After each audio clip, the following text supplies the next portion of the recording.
मोहम्मद नूर मिसकांजी साहब का खून या ताबिश का खून या नश्तर हॉस्पिटल में लापता इंसानों की लाशें, ये हमारे लिए आंखें खोलने का मकाम है। ऐसी भी बदसूरत पॉलिसी सूबे में अपनाई गई है। कल आपको मरवाया जा सकता है, कल इसको मरवाया जा सकता है। ये सारे सबूत, ये सारी चीजें बलोचिस्तान के अंदर सबको पता है। ये कैमरे की आंख से बलोचिस्तान के हर शहरी को पता होना चाहिए कि यहां पर बलोचिस्तान में 5 सालों में किराए के कातिल लाए गए, 25 करोड़ रुपए उनको दिए गए। इधर बंदा मारो, सरकार के पैसे जेब में डालो, दुबई में जाके शिफ्ट हो जाओ। हरान में 4 मस्शुदा लाशें अस्पताल में फेंक दी जाती हैं और उसके बाद दावा किया जाता है ये इसमें मारा गया, उसमें मारा गया। आपको याद होगा जब यहां पर कुद्दूस बिजंजो साहब की हुकूमत बनी, उसके 1-1.5 महीने बाद मैंने एक 11-12 नुकात का मुफाहमती जो हमारा याददाश्त था, एग्रीमेंट नहीं था ज़रूर साहब, कभी कभी मैं दोबारा इसलिए, उसमें सबसे बड़ी बात यही थी, जब हम अराकान असेंबली बैठे थे, हमने वहां पर यह बात की कि जनाबे वाला उस वक्त CTD की जानिब से बलोचिस्तान में कत्ल गारतगिरी अपने इंतहा को पहुंच चुकी थी। हम इदारों की कदर करते हैं, हम लॉ एनफोर्समेंट एजेंसी की रूल ऑफ लॉ के तहत रहते हुए, आहीन और कानून के तहत रहते हुए उनके हर इकदाम की हिमायत करेंगे, लेकिन किसी को रूल ऑफ लॉ को वायलेट करके इंडिविजुअल, पहले इससे पहले कहते थे serial killing, individual serial killing होती थी।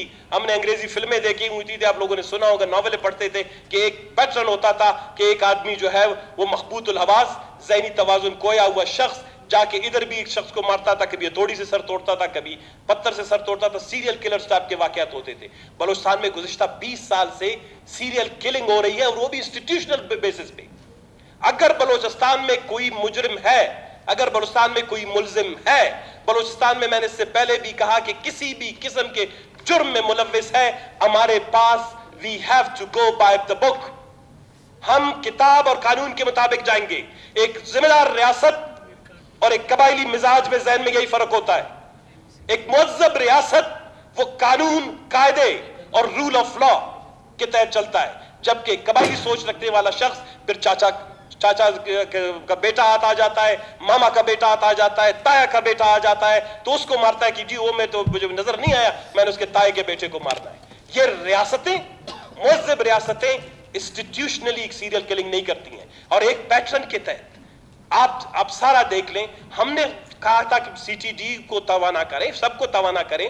दुनिया के अंदर सिक्योरिटी इंस्टीट्यूशंस हर जगह पर स्ट्रेंथन किए जाते हैं, लेकिन आप मुझे बताएं कि सिक्योरिटी इंस्टीट्यूशंस ने किसी भी जगह पर बलूचिस्तान के अंदर उनके इस मिजाज से, कि 2002 से शुरू हुआ, आज 2020 है, 20 साल में अदले और बदले की यहां पर जो है वो पॉलिसी है। अगर तुम मेरा 1 मारोगे मैं तुम्हारे 4 मारूंगा, तुम मेरे 6 मारोगे। भाई कबायली कोई झगड़ा नहीं है।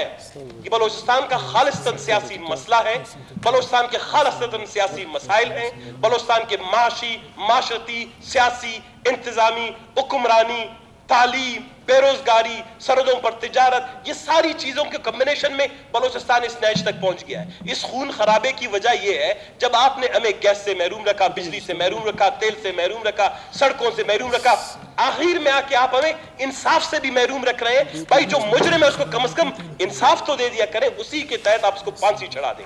लेकिन ये सीरियल किलिंग वाला जो स्टाइल है, ये बलूचिस्तान में खत्म होना चाहिए। इसी के साथ लिहाजा इसका नोटिस लेना चाहिए और ये ना हो।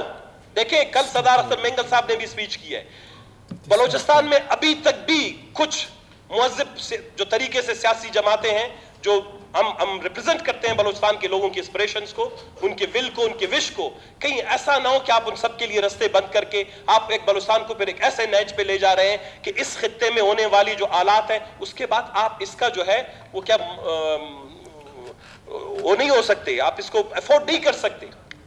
आप ईरान के अंदर देखें हालात को, मैं सर एक बात और, शर्फ इंसानियत पाकिस्तान के आईन के आर्टिकल 14, ह्यूमन डिग्निटी, पाकिस्तान के कॉन्स्टिट्यूशन के आर्टिकल 14 के अंदर शर्फ इंसानियत जो है, बुनियादी इंसानी हकूक, फंडामेंटल ह्यूमन राइट्स के अंदर सबसे ज्यादा अहम तरीके से लिखा हुआ है। मैं पढ़ लूंगा, क्योंकि अगर ये जो नश्तर हॉस्पिटल में जो मिलने वाली लाशें हैं उनका ताल्लुक भी किसी न किसी की खून की खुशबू जो है मेरे ख्याल में बलूचिस्तान या सिंध के या पंजाब के किसी जगह के किसी लापता बच्चे की मां को जरूर आई होगी।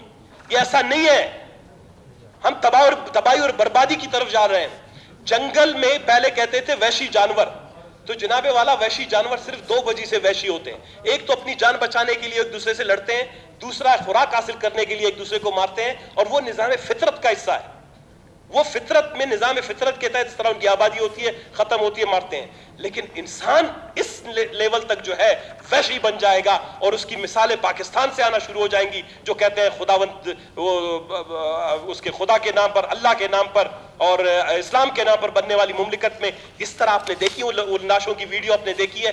यह लिखा है जनाबे वाला आर्टिकल 14, शर्फ इंसानी और कानून के ताबे घर की खिलवत काबिले उर्मत होगी। यानी शर्फ इंसानी, human dignity is the top most priority of any constitution of any state, it's the fundamental of your society.